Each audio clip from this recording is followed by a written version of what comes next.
22 minutes to the top of the hour here on the Super Morning Show. Enjoy 99.7 FM.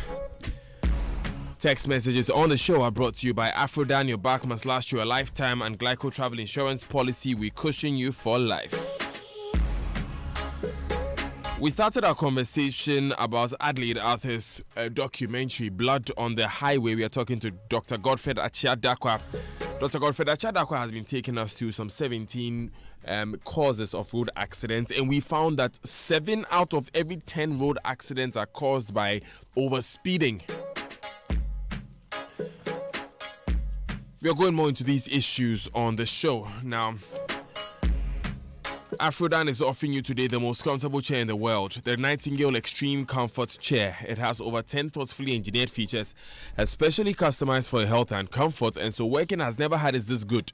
So go to Afrodan on the first floor of the Swansea Shopping Arcade and feel this chair. You will be amazed. Sign up to my own pension plan with United Pension Trustees by going on your mobile money MTN mobile money menu by dialing *170#, select option 9 for pensions and insurance, then option 1 for my own pension, then you select option 1, enroll and follow the prompts. Make daily, weekly and monthly contributions to build your wealth with United Pension Trustees. For further information, call our customer service center on 0242 436 880 or 0302 208042. My own pension, pa. Now, from Monday, 18th June, First National Bank will reward you whenever you use your Visa, Debit, Gold or Platinum cards for transaction online and on point-of-sale devices. All you need to do is get your First National Bank Gold or Platinum Visa, Debit cards ready and start swiping from Monday, June 18 and earn some cool cash rewards in your savings pocket. This is not a promotion. This is a First National Bank thing. First National Bank, how can we help you? Now, Entrance University College of Health Sciences is the first private university to offer Doctor of Pharmacy degree in the West Africa sub-region. Go check them out at number 16 Okwegono of the Spintex Road. You can call them on 0509 08 6631 or 0509 08 6651 or 026 870 2763. The website is www.euchs.edu.gh. It's 20 minutes to the top of the hour. Let's go straight to the phone lines and speak with Adelaide Arthur, who put together this documentary. Good morning, Adelaide. Great work there. Hi, Daniel. Great work there. Thank you. So what motivated you to produce this documentary?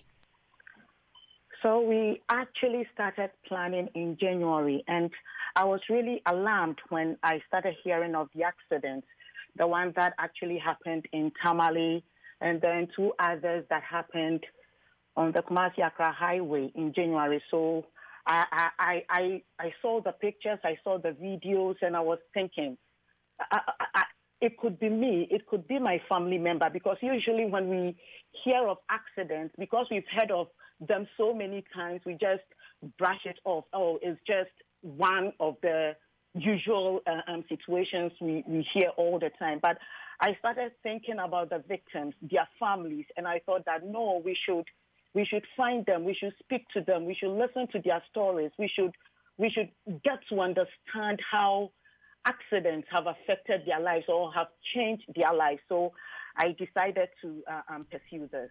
And what are some of the challenges you encountered when you were producing the documentary? The difficulty was, for me, was speaking to the victims, because speaking to them to narrate to you what had happened, if it was their family member that had died, you are telling them to tell you how their family member died and how they heard of the news that their family member had died. So, it's like you telling the person to relive the story, relive the pain. And for me, it was challenging asking the husband, so how did you hear about this? I'm sure you must be very devastated and you miss your son so much. And I could feel their pain. When I was speaking to the 2 women or the survivors at Komfo Anokye, they were crying, and at a point I was also shedding tears but I needed the information. I needed to tell the story, and I needed to ask them these questions. But I felt bad and putting them through this pain, asking them to relive their story. Well, it must have been very difficult for you, Adelaide. But yeah. After making all of these observations, what are the key policy recommendations that you would make?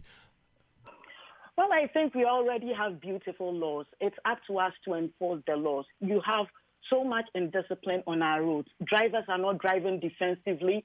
When you go to the driving school, I went to the driving school and I was taught how to drive defensively. But when you're on the road, you see a lot of things and you wonder how those people got their driver's license. You go to DVLA, they are supposed to check for something. They should do their jobs. You have the MTTB. They are supposed to do something on the road. They should do their jobs. And if you're a pedestrian, you should watch out. In fact, when I'm coming to work, I pass Medina Zongo Junction, and you'll be amazed how people cross the road. They cross, even when it's green light, they are crossing the road as if they own the road. Meanwhile, it is green light, and it means pedestrians must stop. But they don't care about their safety. They just get into your face. So it's up to us. If you're a driver, you drive defensively. If you're a pedestrian, you cross the road with care. And we have authorities, and they are mandated to do something. They should just do their jobs. And I believe we'll be able to find a solution to this menace. Adelaide Arthur, thank you very much, and great work once again. Thank you, Daniel. So Adelaide Arthur put together that documentary, Blood on the Highway. So many of your messages have come through already, and I didn't even put out the phone lines. 0244 340 437 is a text and WhatsApp line. So many passionate people about this subject. But like I said, Malik Abbas Dabo has made a return to the Super Morning Show platform. Malik, Daniel, come and render an account of where you have been in the past 2 weeks. I've been writing exams. Okay, no, the time will come to render the account well. Now, we are talking about road accidents. It's a subject you are very passionate about. Absolutely. Adelaide there makes a point. We have beautiful laws. But the problem is enforcement. I don't know if we have beautiful laws. I agree with her to a large extent about our failure to enforce the laws that we have. But even the laws themselves, are they deterrent enough? And I give you an example. In 2004, the government, in its wisdom and in response to the complaints about reckless driving and the attendant accidents and deaths, decided to pass a Road Traffic Act, 2004, Act 683.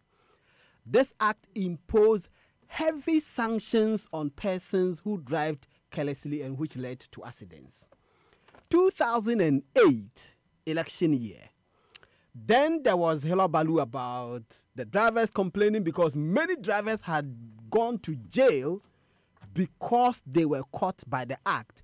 And many drivers had paid hefty fines as a result of the punitive sanctions that Road Traffic Act 2004 Act 683 imposed on them. In response to all of that, what did the government do? Remember, this is an election year. The government went back to Parliament, amended the fines in the Road Traffic Act and reduced them by 90%. 90% of the fines. So if the Road Traffic Act 2004 imposed, say, 6,000 cedis for a particular offense, you were now going to pay 600. That's by how much we reduced the fines. By Act 761. That was in 2008. We amended only the fines that were imposed by the earlier act. Now, a couple of years ago in Kumasi, a drunk driver kills a policeman. The guy goes to court. He pays 1,200 Ghana cedis fine, and then he walks. This same driver, if he used a knife and stabbed this police officer, he would have been charged with murder. And he would have gone in for not less than up to 25 years. So but the issue, guy Malik, goes is to our drink. laws themselves are not punitive enough. Absolutely. So the guy goes to drink, takes a car, kills somebody, he pays a fine. In fact, those who are driving these big buses, and he just mentioned the drunk driving. If somebody gets drunk and they drove a bus and killed 50 people under our laws, the person can go to jail for a maximum of 3 years. 50 people. And I remember in that accident where the Enquirer newspaper reporter for Bolgatanga, Samuel Abane, died, 35 people died in that accident. 35. If the driver was lucky to survive, the maximum sentence that they could impose on him was a jail sentence of 3 years maximum, or just a fine. 35 people died. He would have walked. So how do you have a law that says that if you use a knife and stab somebody, you should be charged with murder? But if you go and get drunk, and the law prohibits you from getting drunk, but if you get drunk and you kill, you can kill as many as you want, you get just a fine. And he made a point about distraction. Malik, you Last have a minute week to I wrap was up in a for car, and I saw this guy. He needed to give his driver's mate change. So this guy takes a bundle of money from his pocket, and then he puts his arms on the stair, and he's trying to take money. He's holding the money while both steering hands. with his elbows. Absolutely, his elbows are steering the car, and the car is in motion, and he's taking money On a busy road. On a busy road, and there are people in the car. About how many people? The car was full, and this is a 207 bus. Oh. So if this car got involved in an accident, the guy would get away with just a fine. Yeah. And my last point, a lady colleague of ours was getting into one of these trotro buses. As soon as she stepped into the car, the guy moved. And then in the ensuing chaos, her leg hit one of the seats. And then she got injured. And you know what the driver says? Meanwhile, this lady was injured. This guy does not even understand that his recklessness has caused injury to somebody, and in some other jurisdiction, he would have been saddled with damages that he cannot pay. Doc, so let me come back to you on this point. It seems it's quite settled that the human element of road accidents is very, very serious. Sure. And like he's saying, I'm so happy with this. I started this campaign from 2008.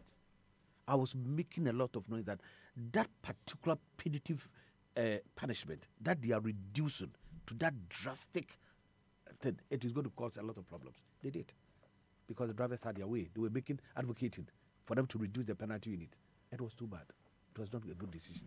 And now people are doing their freedom. Look, the problem is drivers. The problem is not as much as road. The problem is not the vehicle. For if a vehicle is faulty, you, the driver, if you are knowledgeable, you should be able to identify the faulty vehicle, and not use it. If the road is not bad, it's too bad, that you think will cause accident, another driver has passed and that happened. Why then do you get there and you have that problem? It means that the driver's mind is faulty. When you read a very good book, we call it the Plato's Republic, very ancient book,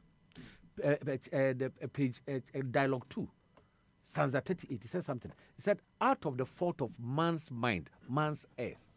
Out of the fault of man's mind, man errs. Simply, people who are being involved with the accident, at the time where they are going to be involved with the accident, their minds were faulty. They were lunatic. They were not able to reason right. And then they were not having enough experience to maneuver that problem so that they would go free. So that is why we said, if the problem is identified that is from 90 to 97% is attributed to human, all that we need to do to give a qualitative, progressive, and pragmatic training to these drivers. And that's what Driving Management Science addresses. Okay. Let me open the phone lines to get the comments of the public on this one. It seems to be consensus around the table that, well, it's scientific, isn't it? That 90 to 97% of accidents are caused by the human element, and training is what is needed, and punitive laws, more punitive laws are needed.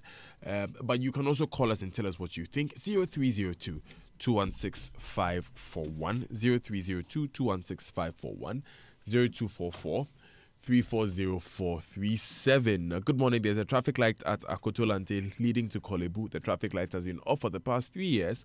I've witnessed about 6 accidents there, and no one seems to care. 3 months ago, I called the mayor and told him about it. Up till now, nothing has changed. Good morning, Dan. I'm doing an academic dissertation on laxity and enforcement of laws in African countries and its implications for human security with emphasis on road accidents. Okay, David from Tesano, you want to get in touch with Dr. Achia Dakwa. Okay, Blake from Kumasi is agreeing with you that the major cause of accidents is the human factor. Let me pick the thoughts of John from Sakomono. Good morning, John. Reduce the volume of your radio sets, please. Okay. Yeah, John, is it off? Let's hear you. Okay. My name is John Enche. I'm very interested in that discussion you were there about that. I'm a professional driver. I've been on the road for almost 2 months before, almost 40 years. I'm still alive. I've not killed anybody. I've not made anybody orphan. But the reason is that lack of knowledge and bad behavior, and who are mandated to look for the vehicles on the road, I mean, but the police and National Road Safety Commission, they are all to be blamed. You see, you can go to driving school, you will pass out, get a good license, but your bad behavior won't. Well, tell me, who doesn't know that you should stop or you should slow down and stop? We know it. Every day next week they know it. But we are doing it. Right. Look at the V8, all the big cars. So Joy FM, I'm pleading to you. If you can give me a chance, I will come and intervene and tell you more. I can give you my number. John, hold on and speak with my producers. Thank you very much for calling. Lukman is calling from Teshinungwa. Good morning, Lukman. Hello, good morning. Thank you very much for giving me an opportunity. I'm happy that now media are drawing their attention to our road accidents. I know anytime that a doctor makes a mistake and somebody dies, we all come together to tell them what they should do. I think we all should come together to tell the drivers what they are doing on the road. You know, sometimes we, the passengers, we also have problems. Sometimes when a vehicle is over speeding and you want to talk, some of the passengers will even come at you. So all of us should come together to make sure that we fight this kind of menace on our road. Okay, thank you very much, Lukman, for calling now. You no longer have to worry about the stress of shopping for your wards. The Joy FM Back to School Fair brings together all vendors under one roof. And if you're looking to enroll or change schools for your child, there will be reps from various schools to provide the relevant information to help you make that important decision. The date is Friday the 6th to Sunday the 8th of September 2018 at the Providence Event Center adjacent Auto Chill Trade Fair Lab. Come along with the kids to have fun and meet your favorite presenters while you shop. Admission is free. For further inquiries, call 054 01 06 466 or 054 011 0389. The Joy FM Back to School Fair is brought to you by Nataraj, by JK Industries and Investments Limited. Nataraj, easy to erase and sharpen.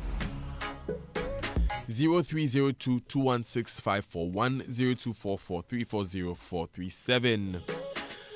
Join us at the second Joy News Western World Properties Mini Habitat Fair 2018 clinic at the West Hills Mall from Saturday 18th to Sunday 19th August 2018, 8 a.m. to 8 p.m. daily. Now, from the 11th to the 18th of August, the Black Star International Film Festival 2018 takes off. Especially on the 11th, 12th, 17th, and 18th of August, you can enjoy a full day of film screenings at Silverbird in Accra Mall. This is a unique opportunity to watch our internationally and culturally diverse, shortlisted, and award-winning films. Check out Silverbird screens for the filming schedules. The last caller is Dr. Jimate in Kumasi. Good morning, Doc. Good morning, sir. Right. Reduce your radio volume and let's hear you, please. I've done that. Yes, I'm very interested in the topic of road safety. Road safety can be considered as an occupational health issue. And in occupational health, talking about the human factor is the last thing that we address. You talk first about technology, you talk about the environment. So in road safety, the environment we're talking about is the nature of the road. If you go to Sweden, where they have some of the lowest road accident rates in the world, it is because first and foremost, roads are designed to prevent it. So let's get dual carriages. Okay. Immediately we get dual carriages, a lot of these things will go up. Right. But until we get that one right, focusing on human attitude is one of the least when it comes to preventing road traffic accidents. Well, Doc, the statistics do say that 90 to 97% of road accidents are caused by the human factor. And so, yeah, the numbers, they do support that line of argument. But it's still a valid point that you raised. You're still listening to the Super Morning Show. Let me give a final 30 seconds to Dr. Achia Darkwa, and then we wrap up finally, Doc. Thank you very much for this last comment. Please, when you look at the trend, what we can do is the education. I'm happy the government has released some money to National Road Safety Commission to try to intensify education, and which is ongoing. And the next key thing that we have to look at is the Road Transport Regulatory Authority. That's key thing. DVLA should do his work. National Road Safety should do his work. We have to get a regulatory authority. That the National Road Safety Commission has petitioned the cabinet for too long. We are pleading that they should listen to that, and let's have the regulatory authority and to go to help us. And also, everybody, we have noticed that the corporate bodies, the private vehicles, they are mostly now involved in the accident because they don't train their drivers at all. Few train their drivers. So they should also adhere to training, and they will have good occupational report at the end of the year. Right. Thank you so much, Dr. Godfrey Achia Darkwa. He's a road safety expert, the head of RSTC. And RSTC stands for Road Safety and Transportation Consultancies Limited. He's the chairman and CEO there. Great having you with us. That was the discussion on the hotline, Blood on the Highway. We'll be making way for Arba Kumsin to bring you the news at 10, after which Sammy Forson brings you the Cosmopolitan Mix. Good morning to you, Arba. But of course, as we always say, before I say good morning to Arba, our worldview should be to glorify our Maker, honor our ancestors, serve the people, and live in trust for those unborn. Have yourself an amazing day.